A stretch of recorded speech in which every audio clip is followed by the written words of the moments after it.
Fala pessoal, bem-vindo a mais um NBcast.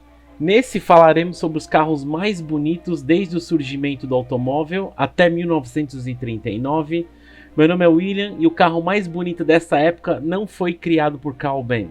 Fala pessoal, meu nome é Henrique e pro amigo nosso que acha que Fórmula 1 é canoa com roda, ele não viu os carros da década de 20 e década de 30. Tchuris! Chegamos, aqui é o Lalo.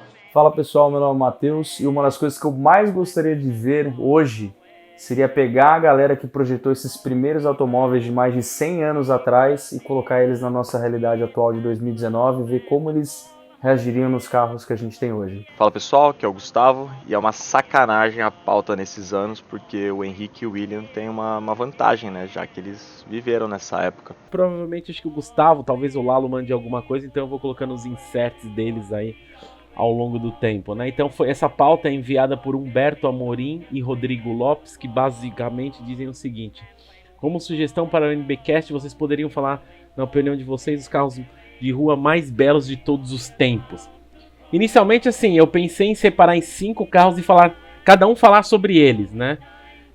Aí depois o Lalo, acho que o Henrique também deu uma sugestão aí, algo mais extenso e tentar abordar um pouco mais, porque se você pensar a quantidade de carros que tem na história, são muitos, né? E eleger só 5 talvez limitação muito grande, né? E talvez, sei lá, separar por décadas, por eras. Aí acabei bolando uma sugestão aí que foi meio que de 20 em 20 anos, com exceção dessa primeira aí, que vai desde o surgimento até 1939. Então a ideia é ser um total de 5 programas, cada um escolhe 3 carros, né? Nesse primeiro, como eu disse, é o surgimento do automóvel até 1939. Rapidinho, só a título de curiosidade, acho que vale a pena falar um pouco de história, porque assim, você pensa quando que surgiu o automóvel, né? Eu já tinha alguma ideia, né? Porque eu estive o ano passado no Museu da Mercedes lá e a Mercedes se intitula como a criadora do carro, né? Mas eu sabia que tinha alguma coisa francesa ontem, mas eu não sabia o que era. Bom, dei uma pesquisa sobre. Acho que todo mundo pensava aqui que é o Carl Benz com aquele Motorwagen, né? Que é aquele triciclo, né? Então é o seguinte, na verdade o primeiro automóvel que se tem notícia, veículo de transporte mesmo, foi muito antes do que a gente imagina, tá? Foi criado por um belga, na verdade ele se determina como Flamengo, não era nem Bélgica na época, um tal de Ferdinand Ferbich, em 1672, movido a vapor, que foi feito como um brinquedo para o imperador chinês. Aí tempo depois teve um Nicolas Joseph Cugnot, um francês aí, em 1769, criou um triciclo a vapor. Aí um pouco depois, 1807, Nicéphore Niépce, um francês, construiu que provavelmente seja o primeiro motor de combustão interna da história. Mas assim, ele acabou não colocando num carro, colocou num barco.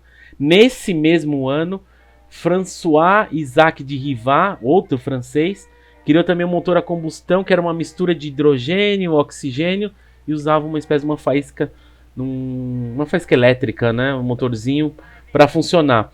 Aí depois, tempo depois, tem o Nicolas Auguste Otto, que é um alemão, aí desenvolveu um motor a gasolina de 4 tempos, que meio que constitui o que é o mais predominante que a gente usou, acho que nesse tempo todo na nossa história, é a forma mais predominante de propulsão aí, né? Ele até patenteou na época, e teve nessa mesma época também, o Rudolf Diesel, pelo próprio nome, dá pra você imaginar o que é, ele criou um motor a diesel também, né?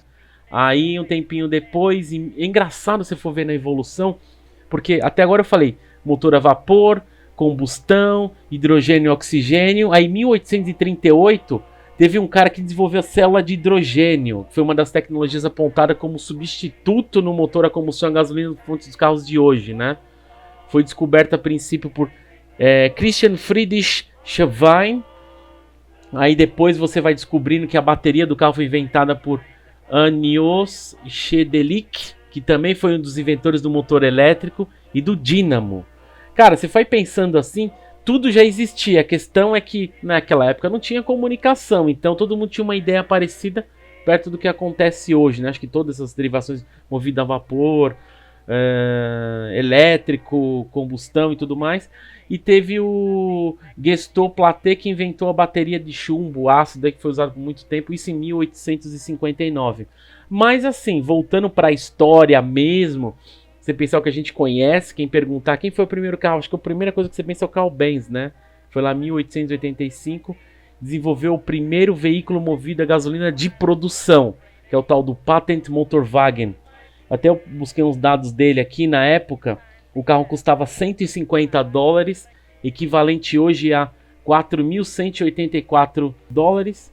Foi produzido 25 unidades entre 1886 e 1893. Ele tinha até motor, tinha menos de 1.000 cilindradas, era 954, cilindro único, tinha de 2 a 3 HPs, né?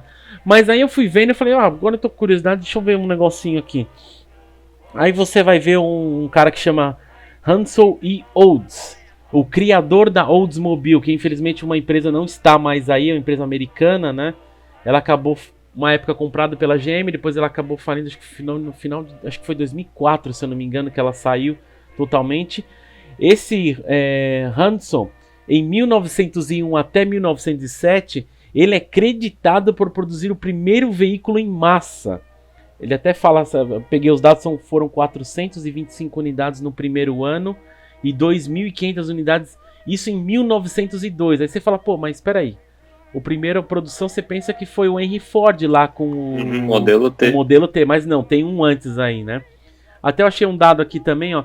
Embora o crédito para o desenvolvimento da linha de montagem pertença a Hansel e Olds, com o primeiro automóvel produzido em massa, Oldsmobile Covered Dash, que chamava o carro, tendo começado em 1901, os tremendos avanços na eficiência do sistema ao longo da vida do modelo T pode ser creditado quase inteiramente à visão da Ford e seus engenheiros. Então, assim, na verdade é meio que... pensa entre 1901 e 1903, assim, quando a Ford chegou com o modelo T, o início de produção, era a Revolução Industrial, né? Então, ele meio que produziu em massa mesmo para valer o modelo T, né? Mas a ideia dessa pauta aqui, eu só falei um pouco de história porque acho que vale a pena, porque a ideia de ser um dos carros mais belos, então você vai vendo que a ideia do carro, aquele desde o primeirão lá que foi feito pro imperador chinês, cara, tem uma... Eu não sabia, esse carro tá até no museu na França, se soubesse eu tinha ido ver, tá até próximo do nosso hotel lá. Ele tinha uma caldeira na frente, é bizarro, né? Mas é da determinação primeiro de carro, né? Mas assim, acho que a ideia dos carros mais belos é que começou a ganhar forma, né? Então a ideia é ser 3 carros mais bonitos, na opinião nossa aí.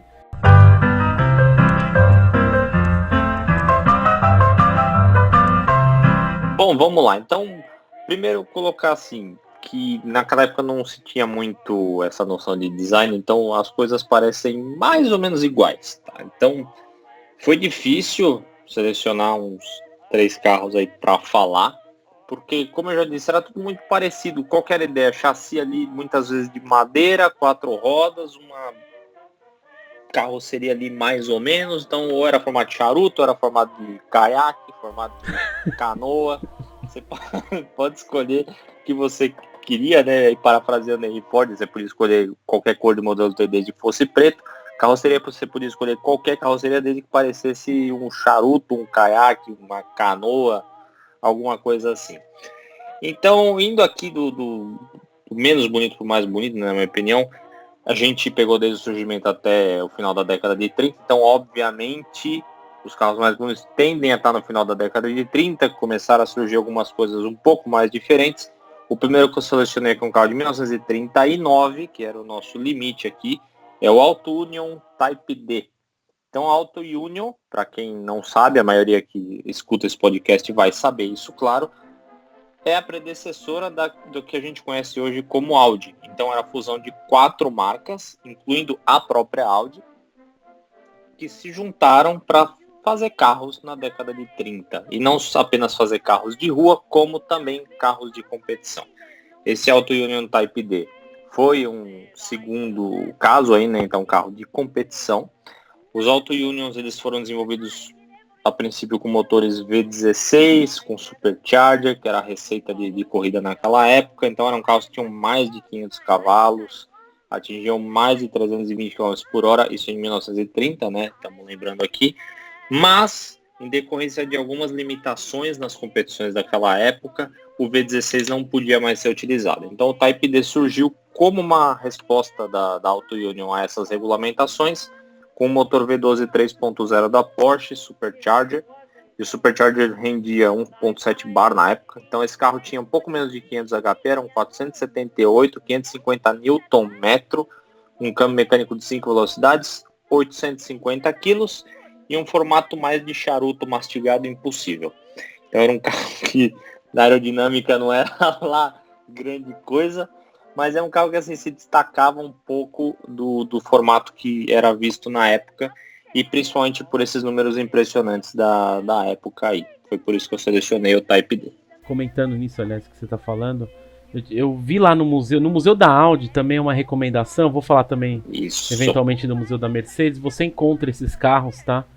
Acho que é Ingolstadt, eu não me lembro se era o Museu da Audi, era lá, mas Exatamente. é demais, vale a pena. A única decepção no Museu da Audi, na verdade, é porque é o seguinte, a história acaba no Audi Sport 4. Aí você fala, legal, agora a gente vai ver os RS2, RS4, RS6, não tem. Isso foi a maior decepção que eu tive naquele museu. Até na época eu falei, nossa, eu preciso fazer... Onde tem negócio de reclamação aqui? Você tá louco? O pessoal vem pra ver... Tudo bem, você veio ver a origem, mas... Cara, eu esperava ver um RS2, sabe? Pelo menos um RS2. O RS4, RS6 seria legal. Mas, cara, não tem nenhum RS no museu. Isso deixa um pouco puto. Por outro lado, você consegue ver as 4 marcas que criaram a Auto Union, né? Que é a DKW, a Rohr, acho que é o Rocher que fala, não sei se é assim, a Audi e a Wanderer. O Rohr, que é o primeiro aí, inclusive lá eu lembro do curador do museu, que ele deu uma atenção pra gente lá. A gente conversou com ele, o modelo mais velho que tem no planeta da Rohr, que é 1904, que eu tô olhando até aqui o ano. Esse modelo não tá na Audi, tá com colecionador, se eu não me engano, é na Holanda que ele tinha falado, mas tem um de 1906 ou 1907 lá. Cara, eu pelo menos fico olhando, eu não sei como é que é o pensamento de cada um, mas eu ficava olhando esses carros assim, eu falei, mano, isso aqui é antes da Primeira Guerra. Imagina vendo isso na época, quem nunca viu a ideia de um negócio se locomovendo. E era realmente um desenho de um carro mesmo, né? Parecia muito o modelo T. Então chamou muita atenção, é bacana pra você ver. No Museu da Audi tem vários, até alguns carros lá no Museu da Audi nem são deles, assim como a Ferrari também faz. Que eu tinha comentado com alguns amigos, não sei se o Henrique estava, eu comentei com o Matheus, que muitos carros no Museu da Ferrari não são da Ferrari, são de proprietários. Tipo, a Ferrari não tem 250 GTO, ela não tem 250 LM.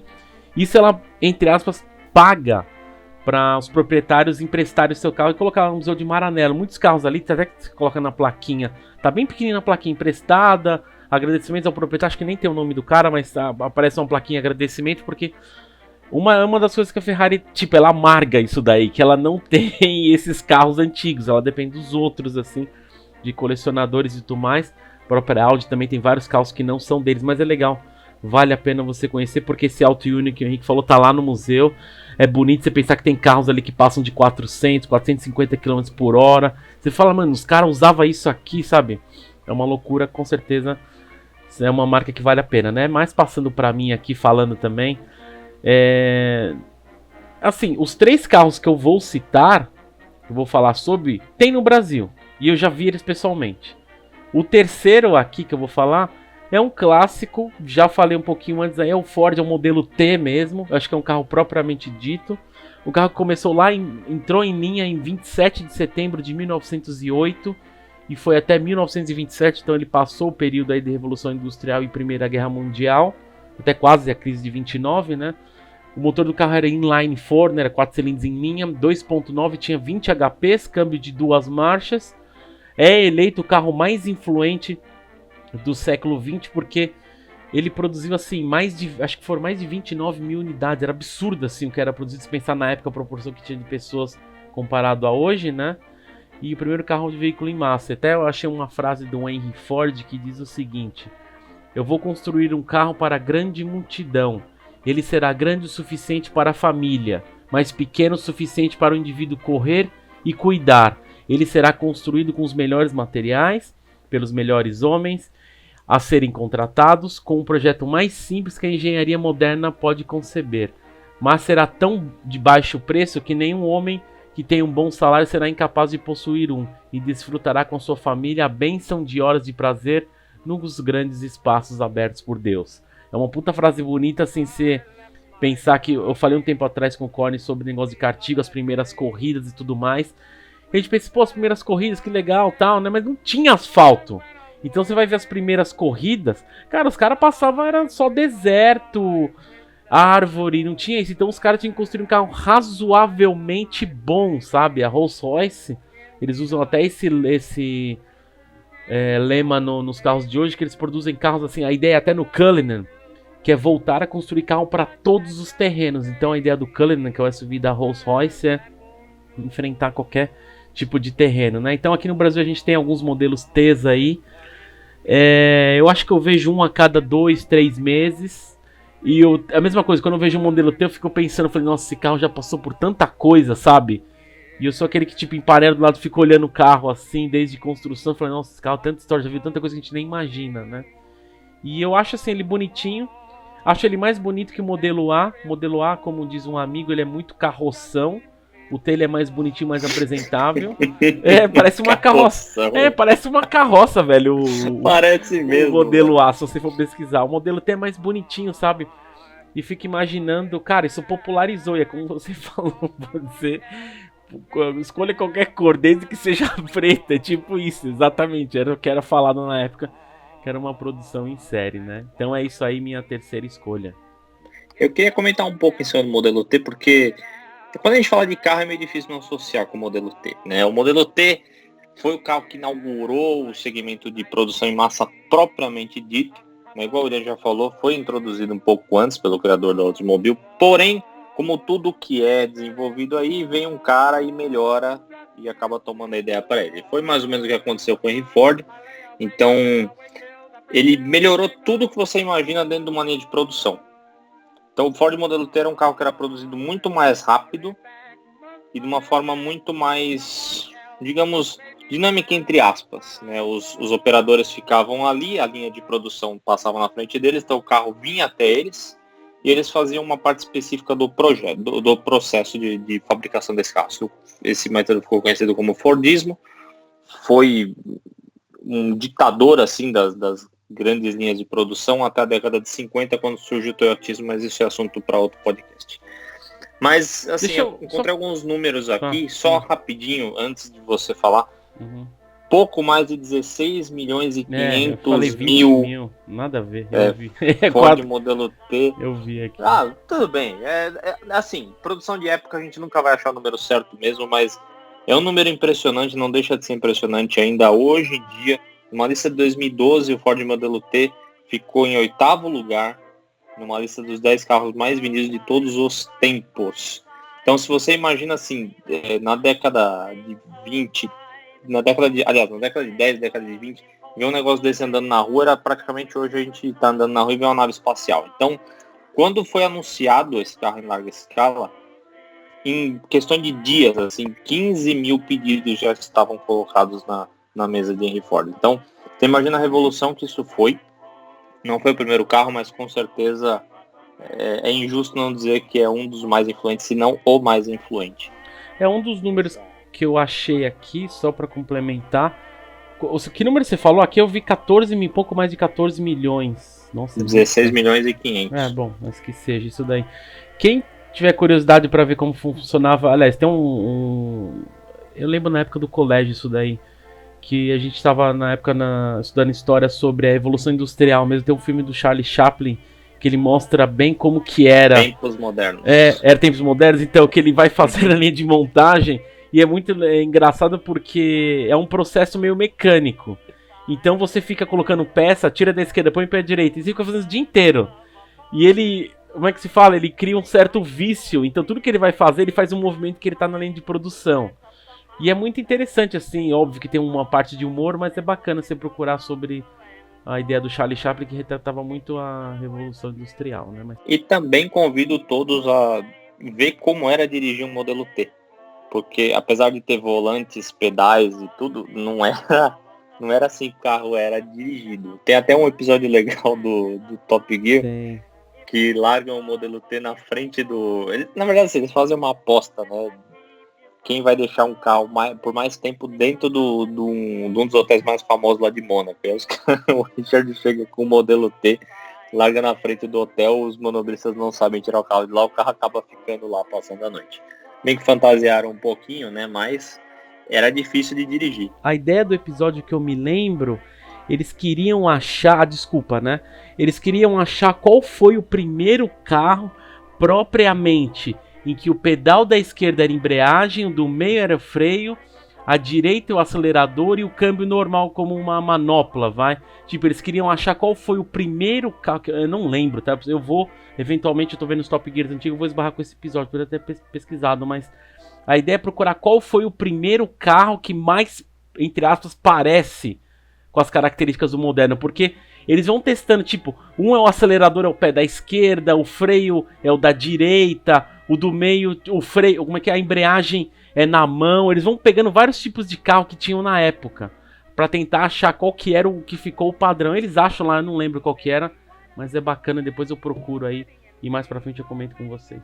Acelerador do modelo T era na coluna de direção, por exemplo. Nossa. Os pedais eram as marchas. Nossa, Então sim. 2 marchas à frente e uma ré. Era um negócio assim, doideira total.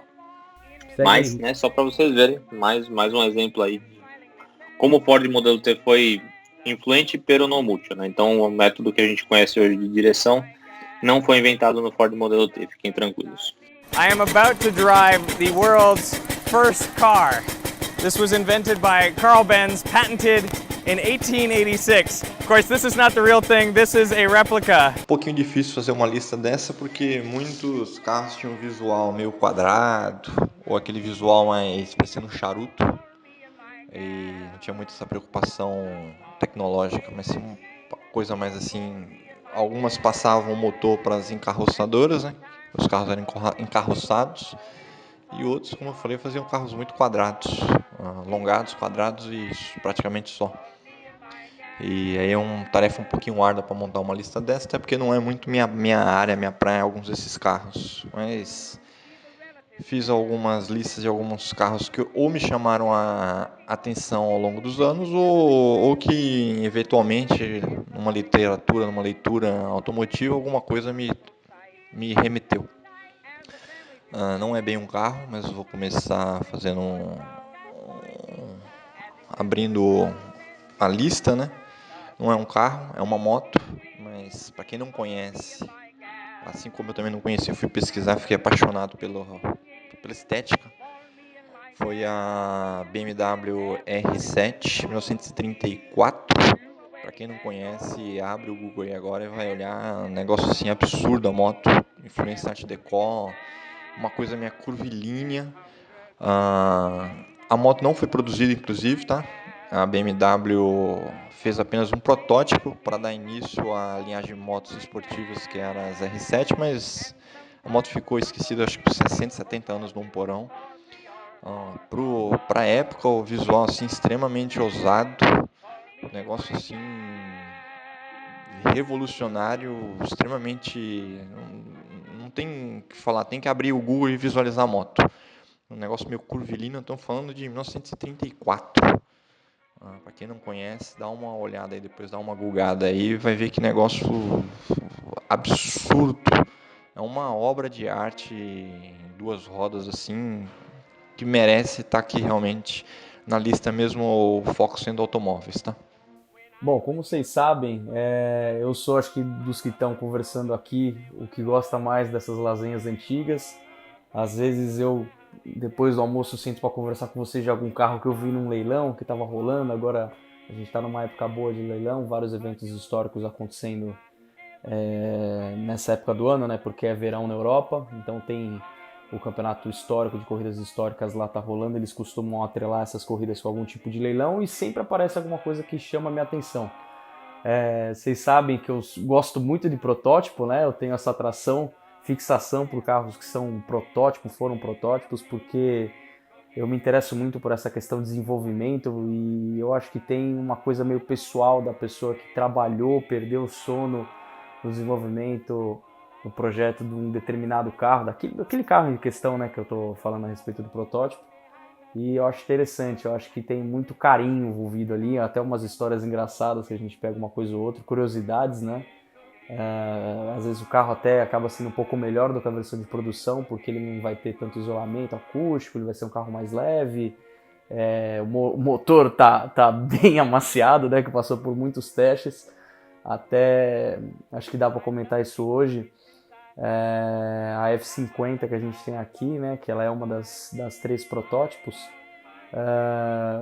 ela passou na mão de uma pessoa que teve um Carrera GT e ele falava que não fazia sentido, que parecia que a F50 dava mais com o Carrera GT, mesmo o Carrera GT sendo um carro de uma década na frente, assim, sabe, com mais potência declarada mesmo e tudo mais. Mas eu acredito que seja porque a nossa seja um protótipo, né, pré-produção, e também porque ela tem escavamento tubo, que tem uma história legal que um dia a gente conta também. Acho que vocês chegaram a comentar isso no episódio do APC sobre a Platinos, não me recordo agora. Bom, mas vamos falar do primeiro carro, que é um carro que vez ou outra aparece em leilões lá fora, mas esse não é o principal motivo que eu estou falando dele. É uma pauta meio complicada, porque está desde o surgimento até os anos de 1939, né? E eu confesso que para os anos 60 eu fico até um pouco ansioso de gravar a pauta, de pensar em gravar a pauta, até porque é a época que eu queria ter nascido, que era uma época mágica. Bom, eu não vou dar muito spoiler, porque a gente vai gravar ainda, né? Mas foi até engraçado, porque a gente estava discutindo a pauta e o Gustavo falava, nós vamos ter que escolher as canoas, né? Os carros que tinham roda de madeira. Porque era uma época bem rudimentar, primitiva, né? Não tão primitiva quanto as que eram carrocinhas mesmo, né? Bem do começo, né? Mas os carros que eu vou citar são carros que eu realmente, não sei, a beleza está nos olhos de quem vê, né?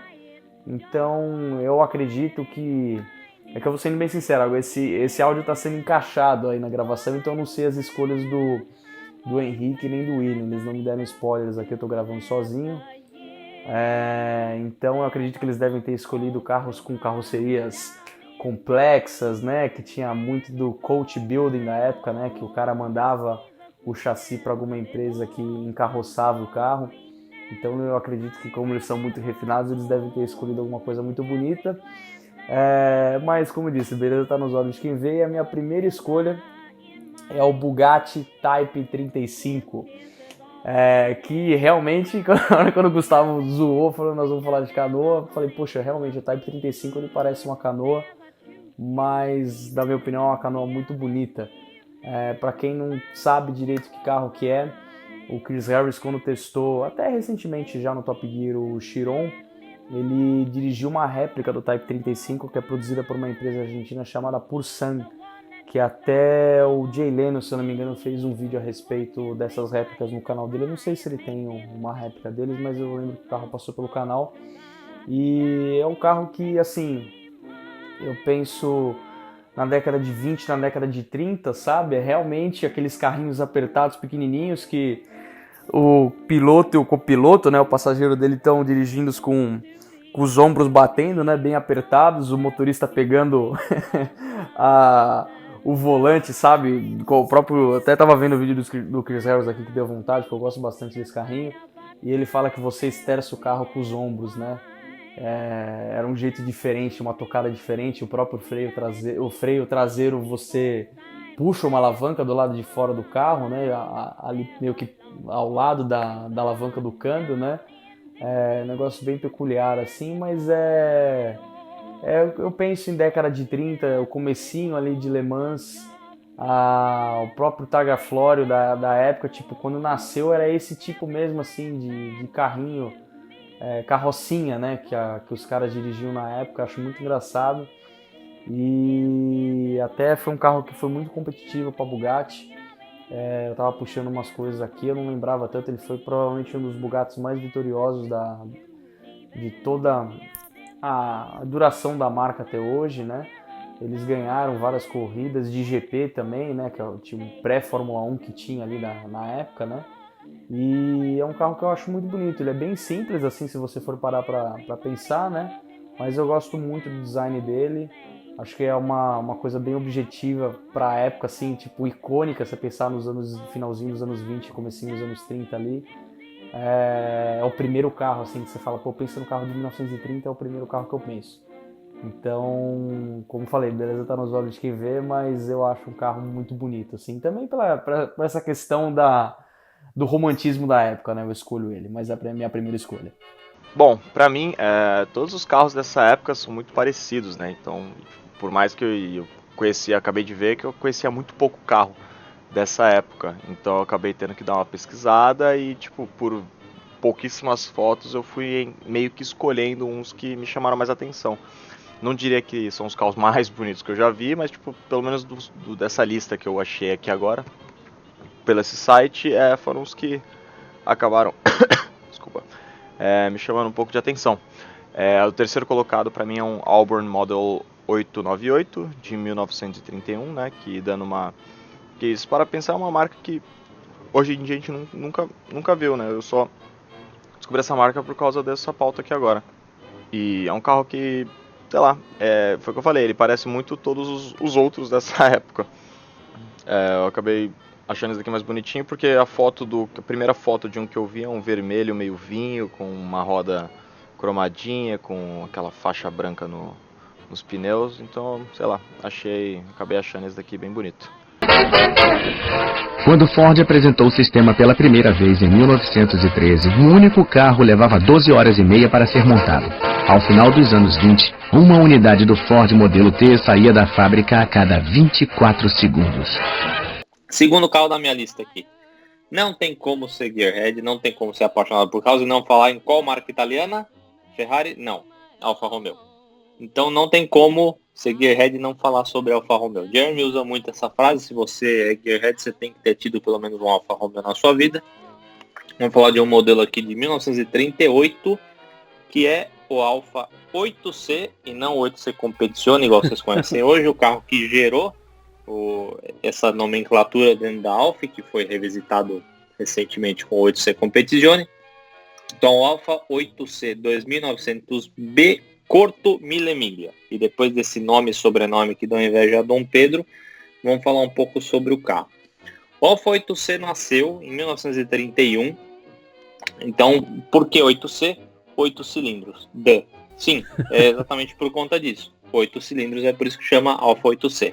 2900B porque era um motor 2.9 e não 2.3, que era o motor no surgimento do 8C lá em 1931. Por que Corto? Porque era um chassi mais curto. E por que Mille Miglia? Porque correu Mille Miglia D. Então, qual que era a receita do carro na época, né? O carro de corrida, a gente já falou aqui do Auto Union, mas era um motor com supercharger. Essa era a diferença do carro de corrida para o carro de rua. O carro de corrida tinha um supercharger. Nesse Alfa não é diferente, então 8 cilindros em linha, supercharger, 2.9, com 225 HP, e tinha uma unidade que tinha 300 HP, que foi um motor que foi retirado do Alfa de corrida, do tipo 308, que inclusive ganhou uma corrida aqui no Rio de Janeiro em 1938. A carroceria era desenvolvida pela Superleggera, sim, a Superleggera que a gente tanto fala por aí. Ele tem um formato um pouco mais de cunha na parte traseira, né? Então a parte dianteira lembrava um charuto e a parte traseira era mais um formato de cunha. Era um carro até que bonitinho pra época. É bonito, pô, tô vendo aqui. Sim, bonito. E agora vem a cereja do bolo. Ele foi desenvolvido pela divisão de corrida da Alfa, que chamava Alfa Corse, com a participação de ninguém mais, ninguém menos do que Enzo Ferrari.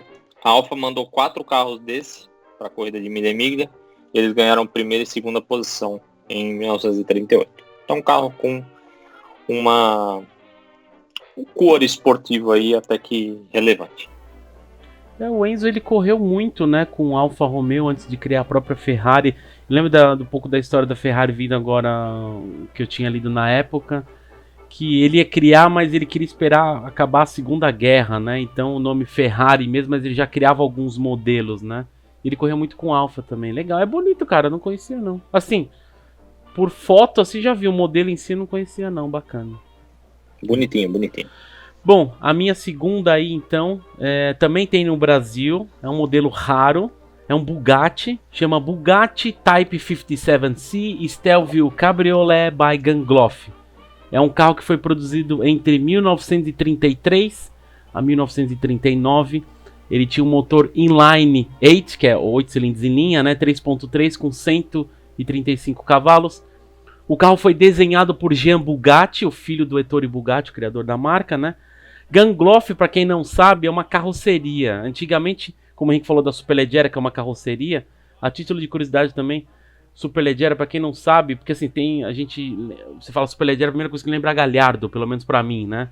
Gallardo LP 560, ou a primeira Superleggera, diz que a carroceria entrou com um processo contra a Lamborghini por ter usado esse nome Superleggera.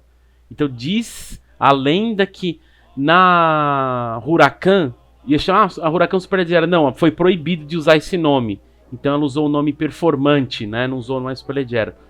Dizem, a lenda, não fui atrás muito disso, depois eu dou uma pesquisada e trago para vocês aí. Mas, como eu falei, a Gangloff também é uma carroceria. Antigamente você tinha uma empresa que fazia o design do carro, ou o próprio projetista, e você contratava uma empresa para fazer a carroceria, né? Até era comum você ter um tipo de carro, você desenha o carro. Aí uma carroceria fez por uma empresa, outra por outra. O mesmo modelo tinha duas carrocerias diferentes, que eles chamavam de coach builder, né?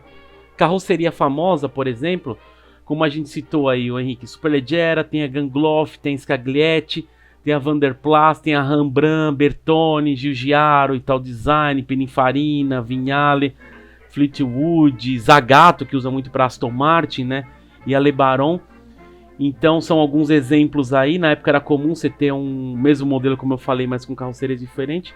A Bugatti produziu um total de 684 exemplares do Type 57C.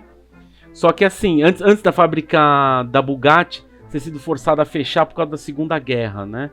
Então 96 desses 684 eram Type 57, eram Type 57, mas esses 96 era Type 57C.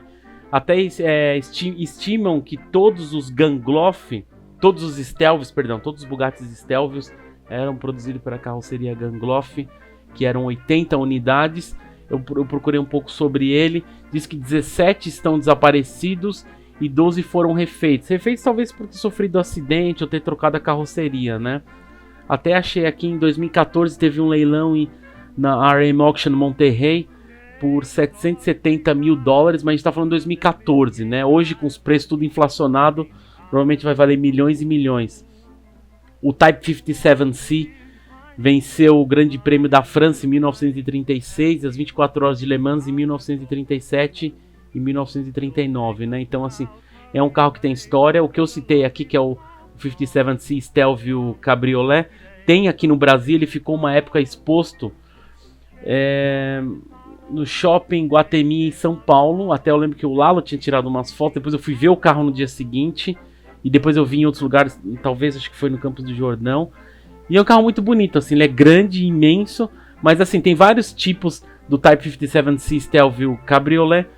O que eu tava olhando, acho que é o de 36, mas todos esses carros que a gente tá citando, a gente vai colocar foto na descrição pra vocês terem ideia. Porque tem um Gangloff lá que eu acho mais ou menos, não acho tão bonito. Mas esse que eu vi aqui, que é o que tem no Brasil, ele é maravilhoso. Até esse de Monterrey é um azul, é muito bonito, né? O Bugatti, o Type 57, ele é um carro bem influente também na década de 30. Eu também tenho um Bugatti Type 57 para falar aqui, que é o primeiro lugar da minha lista, mas antes eu ia dizer o seguinte: se vocês querem ver também um outro exemplo de carroceria Gangloff, Ralph Lauren tem na coleção dele um 57 SC, um Drop Head Coupé de 37, também é um carro bem, bem bonito. Depois eu mando uma foto aí para colocar na descrição. Depois na lista eu vou colocar alguns carros que me chamaram a atenção, fazendo ressalvas e vou explicando. Começar colocando na lista aí os Isotas Fraschini, a linha 8A. Tem que estar na lista. Eram carros que custavam mais caros do que os Rolls Royce, que já eram para a época carros caros, tá? Visualmente são carros lindíssimos. Há quem garanta, quando você vai ler, praticar um pouco de literatura automotiva, que o motor, parte de freios, até de acabamento dos outros, eram assim anos-luz ao que a Rolls Royce colocava no mercado. E a Rolls Royce eram as referências no mercado, ainda é referência no mercado de luxo. Mas você parar para pensar que em 1929, 1934, uma fabricante europeia colocou produtos que eram superiores ao Rolls-Royce, é um negócio assim absurdo, surreal. Então tá na lista, para quem não conhece, dá uma olhada aí depois nos 8A. Bom, a minha segunda escolha já é um carro não tão simples quanto o Type 35, né, que eu escolhi como... Eu até coloquei uma numeração primeiro, segundo e terceiro aí, mas foi meio que para seguir uma lista, não tem meio que uma ordem. A segunda escolha já é assim do fim dos anos 30, é considerado até um dos carros mais importantes pré-Segunda Guerra para Mercedes, né? Que é a Mercedes 540K. Eu pensei de escolher a SSK. Ela é um pouco mais antiga, ela é do finalzinho da década de 20, só que a 540K ela tem umas linhas assim um pouco mais, como é que eu vou explicar? Vamos colocar assim, mais luxuosas, vai. Acho que para competir com a concorrência que tinha dos Lagonda e dos próprios Rolls-Royce da época. Acho que era o Phantom 2 naquela época. Mas é um carro que eu sempre achei muito bonito, é um carro que você sempre vê nos concursos de elegância, que tem em Pebble Beach, que tem também na Inglaterra, que tem na Itália. É um carro muito bonito, na minha opinião, e é legal que eu acabei escolhendo ele no lugar da SSK porque ele foi uma evolução do que a Mercedes aprendeu com a SSK. E ele tem várias versões da 540K, tem versões conversível, que é cabriolé na verdade, né? Cabriolé, tem versões fechadas, coupé, tem algumas versões que elas têm uma carroceria um pouco mais aerodinâmica. Se você procurar as fotos aí, você vai ver que tem algumas variações das carrocerias, né? Até porque também era a questão tava nascendo a Autobahn na época, né? Então eles estudaram bastante também a questão de diminuir o arrasto aerodinâmico, ter menos ar poluído, né? Gerado pelo carro. Poluído quando eu falo tipo de turbulência, não é nem questão do que o carro poluía mesmo, do motor dele, que eu de cabeça agora não lembro o motor dele. Mas era um carro que teve muitas inovações para a época, a questão de suspensão, os freios. Eu lembro que era um negócio eu vi justamente num resumo desses de leilão que eu comentei no começo. Era eu não sei explicar, era um freio diferente que a Mercedes estava desenvolvendo na época, e era um carro muito à frente pro tempo dele, se for parar para pensar. E eu acho muito bonito. Se tivesse que escolher alguma coisa dessas carrocerias mais elegantes da época, eu iria dar 540K. O segundo colocado é a Mercedes-Benz 320 Cabriolet B, né, que é um carro que, olhando por foto, demonstra muito que você é um mafioso, né? Tipo, eu imagino o William chegando dentro de um desse, parando em algum restaurante ali na Oscar Freire, de terninho, fumando um charutão, todo pimposo, na década de 30, né, porque ele tava lá nessa época. E, sei lá, é um carro que, não diria que ele é maravilhoso, mas, sei lá, foi um carro que chamou um pouco de atenção também. E quando ele tira a capota, ele parece uma cama de lona que fica atrás do carro, né, estilo esses Fuscas conversíveis que tem por aí, certo?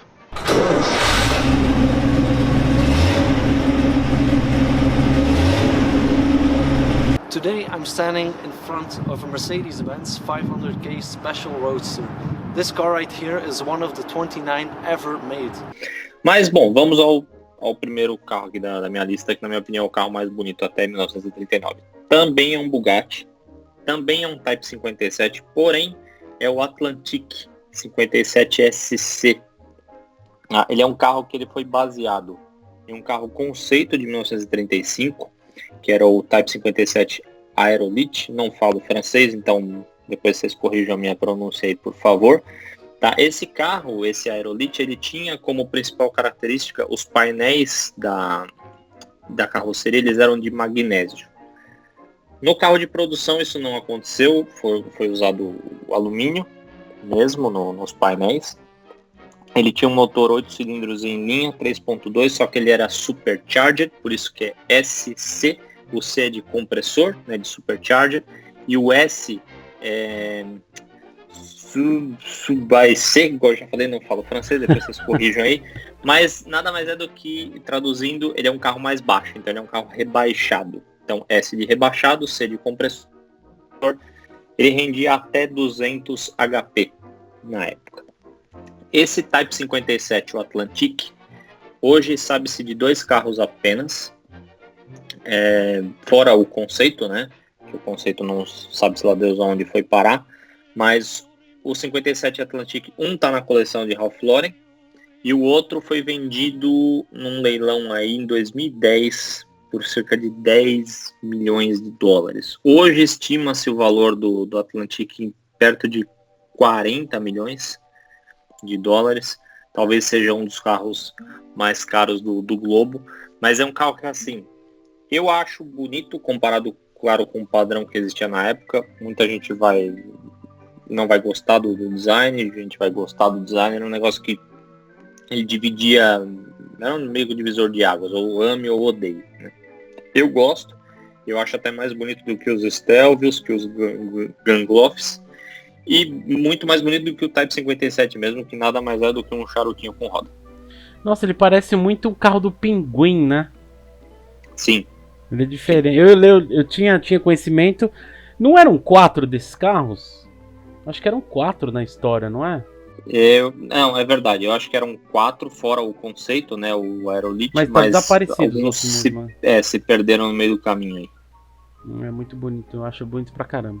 Por fim, o meu primeiro aqui, eu vou fazer uma citação depois no final de um modelo, mas o primeiro eu vi pessoalmente, tem no Museu da Mercedes, é um dos carros mais bonitos, tem aqui no Brasil, eu não sei se é exatamente essa versão, mas é a Mercedes 540K Special Roadster de 1936.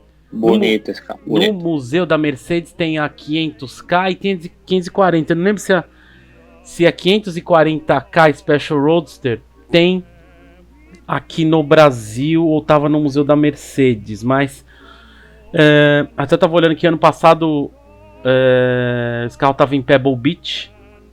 O carro pesava, pra você ter ideia, o carro pesava 2.700 kg, hiper pesado. Isso é peso de SUV grande, né? Ou de carro tipo Phantom, vai? Até mais pesado que um Phantom hoje. Carro produzido de 1936 até 1940. Apenas 70 unidades produzidas. Inline 8 cilindros em linha 5.4, 182 cavalos. Câmbio de 4 marchas automático ou 5 manual.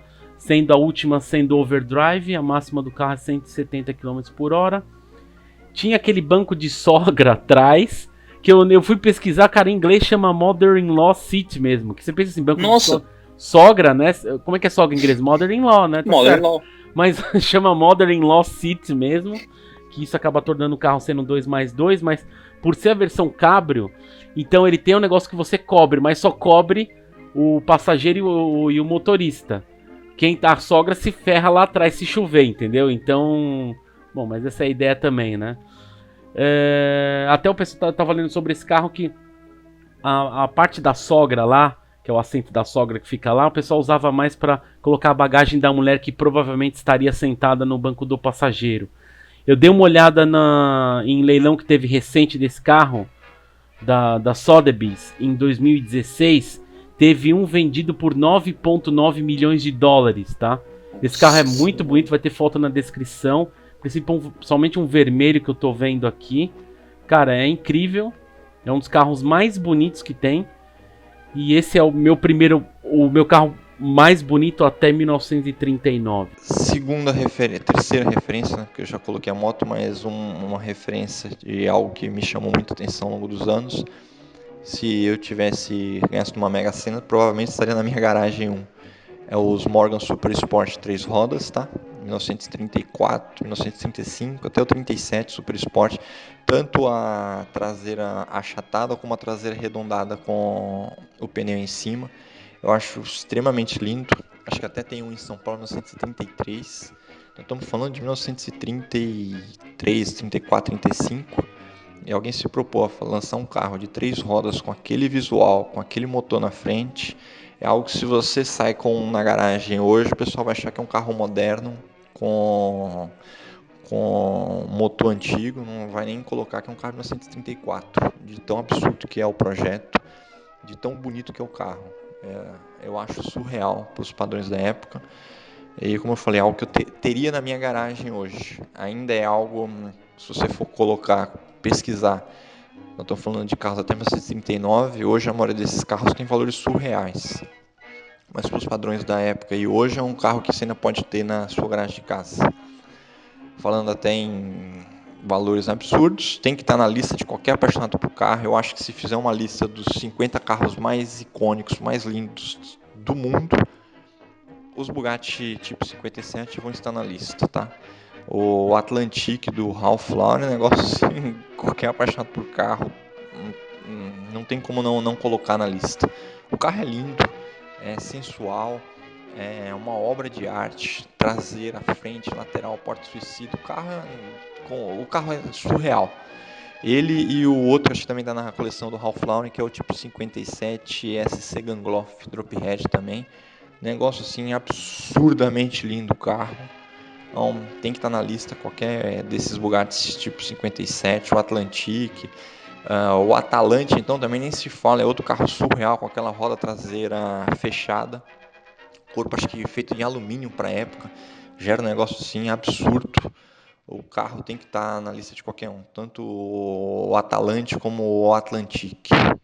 E a minha terceira escolha, vou colocar ela ali, entre o Type 35 mais carrocinha, mais quadradinho, com a 540K da Mercedes, que tem uma carroceria mais coach building mesmo da época, né? A minha escolha, na verdade, a terceira escolha são carros da Alfa Romeo, especificamente o 8C, só que o 8C, se você for comparar ele com o Type 35, o Type 35 ele teve evolução, ele teve o Type 35A, o Type 35B, descobri hoje para a pauta que teve o Type 35T, que era uma versão modificada para o Targa Floria, e o 8C naquela época era um carro que a Alfa levou tanto para Le Mans quanto para corridas estilo GP, como eu falei no Type 35, e que envolve Mini Limiglia, Targa Florio também. Então ele teve várias versões e era uma coisa que, como eu falei, algumas coisas da carroceria eles faziam in-house na fábrica deles e outras eles comissionavam, né? Eles mandavam para fora. E de todas as versões do 8C, se eu não me engano é o 2300, eu não lembro se era o 2300 ou 2900, acho que é 2300. Eu lembro que era 8C Monza, que foi desenhado para a época por corridas em Monza, também algumas outras coisas na Itália, como o Targa Florio, e eu acho que ele é um equilíbrio muito legal do que estava acontecendo nessa década, assim, é uma coisa meio icônica, assim, igual o Type 35. O 540K, quando eu tinha falado, você dá para colocar em outras épocas, assim, porque era um carro grandão, entendeu? Sempre teve esses carros de luxo, grandes, meio que Grand Tour, mas tanto o Type 35 como o 8C dessa época, né, que é o nome eles reviveram recentemente no 8C, Competizione, mas eu acho que é isso, o 8C Monza, desses mais antigos, é um carro de 1933. Muito bonito também, é um carro que tinha uma outra versão que era não, aí já é o 6C. Dá até pra falar também, vamos juntar os dois. O 8C e o 6C. Eu lembro do 6C, que a galera usa muito no Mini Miglia, eu acompanhei bastante, pra falar a verdade, na Mini Miglia desse ano, né? E tinha lá a versão 1750, um carro muito bonito também, assim, é como se fosse um Type 35, só que feito pela Alfa Romeo, né? Um pouco mais refinadinho, assim, as linhas dele, não tão simples quanto o Type 35.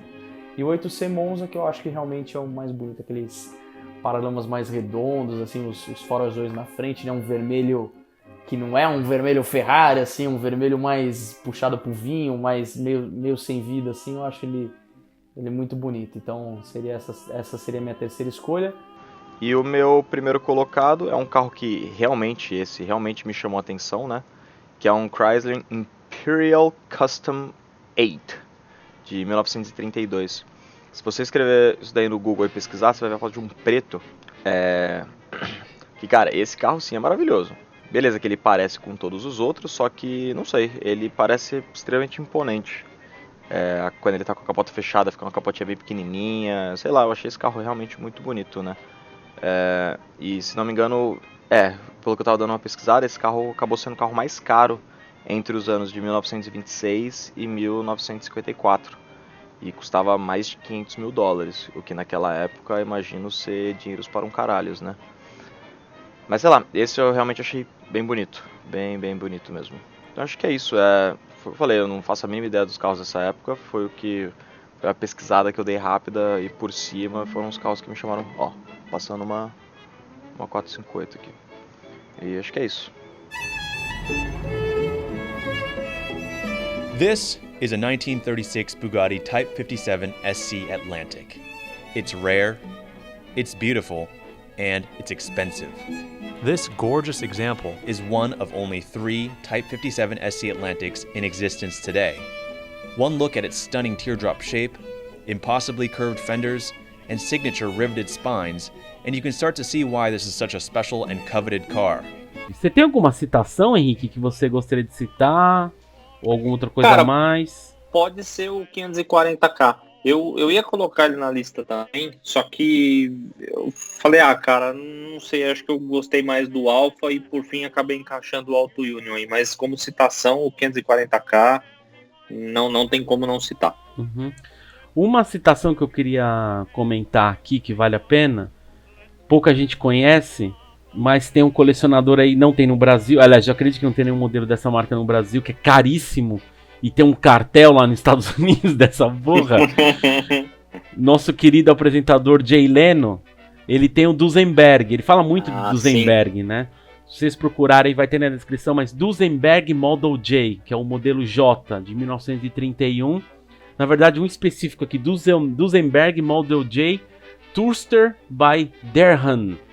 É um verde, eu vi aqui, achei ele maravilhoso. O design dos Duesenberg são incríveis dessa época, tá? O Jay Leno, ele tem, eu não sei quantos ele tem vários. Provavelmente no programa dele, o Jay Leno's Garage. Se tiver de algum Duesenberg ou um parecido, eu coloco na descrição. Até eu procurei aqui na Sotheby's também, que teve uma venda um Duesenberg aqui em 2016. Teve uma venda por... Cadê? 1.300.000 de dólar. Ele usa inline também, motor de 8 cilindros em linha de 265 HP. Tem vários Duesenberg, mas acho que o modelo J, né? Tem várias derivações dele aqui, mas é um carro muito bonito, muito grande. A Rolls-Royce também fazia carro muito bonito nessa época. Infelizmente a empresa não tem mais, mas o Jay Leno é um dos caras aí que mantém o legado da Duesenberg. Parece que tem um cartelzinho mesmo da galera, é um clubinho só dos proprietários de Duesenberg, né? Quer saber? Deixa então fazer uma outra citação aqui, vai. Eu falei do Mercedes 540K, mas não é legal que você já falou do carro. Vamos falar de um que não falamos ainda. É um outro Mercedes, ele é de 1930, é um 710 SSK Roadster. Esse carro, ele é o seguinte, foi desenvolvido não, desenhado por Ferdinand Porsche. Sim, é lindo. Ele é um carro que ele é chamado de 710 porque ele tinha um motor de 7 litros de deslocamento e 300 cavalos. Era aquela mesma receita, era um carro que era mais feito para as competições, mas algumas unidades acabaram indo parar na rua, pouquíssimas unidades. E ele é legal a parte traseira dele, você olhando ele de cima, assim, que os paralamas, porque naquela época assim, né, não era tudo junto, então o carro ele tinha o túnel central e tinha uns paralamas que eram partes separadas mesmo da cabine. E ali você percebe o apelo aerodinâmico desse carro. Os paralamas eles vão afilando e tem tipo como se fosse uma nadadeira mesmo, assim, como se fosse um pé de pato, vai, aquela junção nos dedos ali, ligando os paralamas, tanto dianteiros quanto traseiros, na seção central do carro. Um carro bem interessante, bem legal. É bonito, parece o carro do Batman. Enquanto outro parecido do Pinguim, esse parece do Batman. Batman da década de 20. Pra não ficar só com o vilão, e traz o carro do herói também. Colocar aqui 2 modelos de carros que eu gosto, inclusive um deles me remete ao passado. Eu tinha um pôster no quarto, meu pai me deu o pôster, acho que era em tecido, se não me engano. Era uma Alfa Romeo 6C 2300 Coupé 38. Tem que estar na lista. Carro extremamente lindo também, forte, belo do motor, entre-eixo grande, um capôzão alongado, um negócio surreal o carro, os padrões 1938, tanto ele, acho que como o outro que também acho que bateu o recorde da Alfa, que é o 8C Tuning Berlinetta 39, acho que foi vendido por 25 milhões, 30 milhões de dólares, um negócio assim, num leilão em 2017 ou 2018, eu não lembro agora, porque é o tipo da matéria que eu confesso que eu não pesquisei muito. Eu coloquei alguns carros, assim como eu falei, que tem uma parte histórica para mim, mas não fui pego meio de surpresa e até não é muito a minha praia, a minha área, esse tipo de carro. Outro carro que também está na lista é o Mercedes 540K, a Special Roadster, 1937, que acho que foi vendido por 10 milhões de dólares, um negócio assim, num leilão da Sotheby's ou da Borras, não lembro agora. Carro lindíssimo também, nós estamos falando de um carro de 1937, mas com um visual que dá pau em muito carro atual, da própria linha, da própria Mercedes. Capôzão alongado também, traseira curta, sentava no meio. Para os padrões da época, um carro extremamente lindo, que não tem nem o que falar. E dando continuidade na lista, tá na minha lista sim pelo valor histórico, talvez. É a Mercedes 770 Grosser, que segundo relatos pertenceu ao Hitler. O carro até foi para leilão um tempo atrás, mas ninguém quis comprar o carro. Não sei se é porque carrega essa coisa de ser do Hitler também. Nos dias de hoje, do politicamente correto, é capaz de acharem ruim. Mas é um carro que, porque se propunha para ser o carro do Hitler, nada mais justo do que o cara que detinha todo um poder que hipnotizava multidões. Tem um carro de 7 metros de comprimento, um negócio assim, os padrões de hoje até absurdo. Carro acho que de 4 toneladas quase, um negócio assim absurdo. É a coisa de simbolizar o poder para a época. O carro, eu acho um carro realmente lindíssimo. Há quem define que é o tipo da coisa assim do artefato tóxico. Você compra uma coisa que pertenceu a uma pessoa que fez algo de ruim. Então, deixando isso de lado, para o que se propunha de ser o carro do Hitler para usar em desfiles, era um carro assim absurdamente lindo. A limusine realmente carregava o poder. Acho que tem mais o que falar muito na minha lista. Deixa eu ir encerrando por aqui. Mas é isso daí. E eu vou pedir espaço aqui para mencionar 2 menções honrosas, vai. Eu pensei de escolher... quando eu parei para pensar, eu vi que ele não iria tanto mais pela questão da beleza. Seria mais pelo status lendário que o carro tem, mas ele não deixa de ser um carro bonito. Mas eu pensando nas outras opções que eu tinha para escolher, só podia escolher 3, né? Eu vou citar ele como menção honrosa, que é o Bentley 4,5, que é um carro que foi lendário para Bentley porque eles conseguiram as vitórias lendárias deles em Le Mans, que foi aí que nasceu os famosos Bentley Boys, né? Que agora até a marca está completando 100 anos. Eles lançaram uma versão do Continental novo, né? O Continental GT, que é o Number 9, que é uma homenagem ao carro lá do Tim Burke, de 1930, a corrida de Le Mans, que ele acabou convencendo. A ideia dele era colocar um Supercharger, né? Que é o Bentley Blower. O próprio o Bentley, ele não queria que os carros dele tivessem Supercharger, porque ele achava que era uma solução muito simples para encontrar performance. Ele acreditava na performance pura do Bentley 4,5 e no fim das contas, por influência dos pilotos que testaram o carro do Birkin, falaram, cara, isso aqui é muito bom, vai ser competitivo pra gente. Infelizmente o número 9 ele não completou a corrida, mas o carro irmão, que era um Blower também, ele acabou conseguindo ganhar a corrida. E eu não lembro de cabeça agora quantas na sequência eles ganharam, né? Que foi o início dos Bentley Boys, né? Então acho que pela questão dele ser muito lendário, eu pensei em escolher, mas é um carro muito bonito, é grandão, verdão, British, sei lá qual era o verde da época, tipo, você olha para ele, você pensa em Inglaterra, ele tem a bandeira da Inglaterra na porta dele. É um carro muito, muito importante. Até eu estava falando da Mille Miglia, falando do 8C e do 6C, da Alfa. A Bentley mandou esse carro com um fotógrafo que eu gosto muito, que é o Ted Gushue.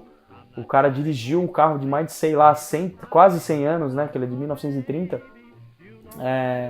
Dirigiu ele na Mille Miglia inteira, ele completou, não teve nenhum problema. Então é um carro realmente lendário. E a outra menção honrosa, claro que eu tinha que falar. Vocês acharam que ia escapar de mim? Poxa, mas o Matheus não vai poder falar de Porsche, né? Porque a Porsche é de 48, desculpa. Mas tá para ser leiloado até eu acho que a gente vai gravar um podcast a respeito dele no futuro. É um carrinho chamado Type 64. Não vou dar muitos spoilers a respeito do carro, porque eu acho que realmente a gente vai acabar tendo que gravar dele, mas ele é o carro mais antigo do mundo a levar o nome Porsche. Era ele mais 2 unidades, ele é a única unidade que restou até hoje. Faz acho que 46 anos que ele está na mão da mesma família. Esse carro chegou a ser do Porsche, do filho do Porsche. Passou por um segundo dono, hoje ele está com um cara que foi piloto de corrida, está 46 anos na família dele. É o único da espécie, né? Os outros 2 deixaram de existir, esses carros simplesmente acabam morrendo. Até eu acho que o William deve ter falado do Bugatti lá, o Type 57, o Atlantique, né?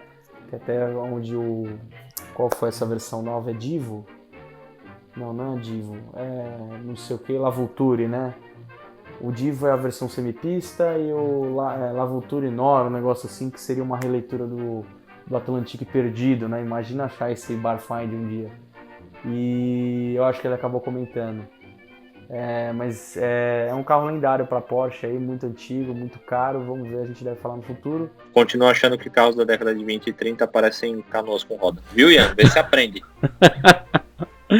Deixa eu fazer um comentário também fora da pauta.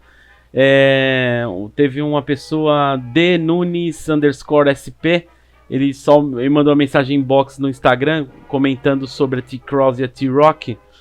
Na verdade, é o seguinte, eu até me confundi assim, e tem razão.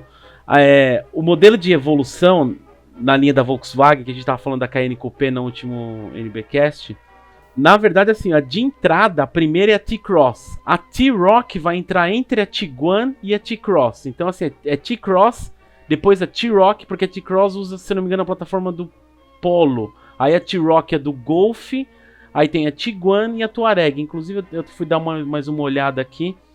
Existe no mercado americano a Atlas, né? A Volkswagen Atlas, que eu acho que substitui a Touareg. Eu sei que é só para o mercado americano. Até um carro meio feinho, assim, achei esquisito, muito quadrado. Parece uma Tiguan mais robusta, meio estranha, né? Então fica aí, obrigado, De Nunes, pela correção. Então a gente encerra por aqui. A ideia talvez é ser um por mês para ficar disponível. Aí a gente vai falar de outros modelos das próximas décadas aí. E é isso aí, tá bom? Obrigado, gente, valeu e até um próximo NBcast. Valeu. Obrigado pela sugestão, até o próximo. E vamos pra próxima aí. Tchu, tchu, tchu, pá!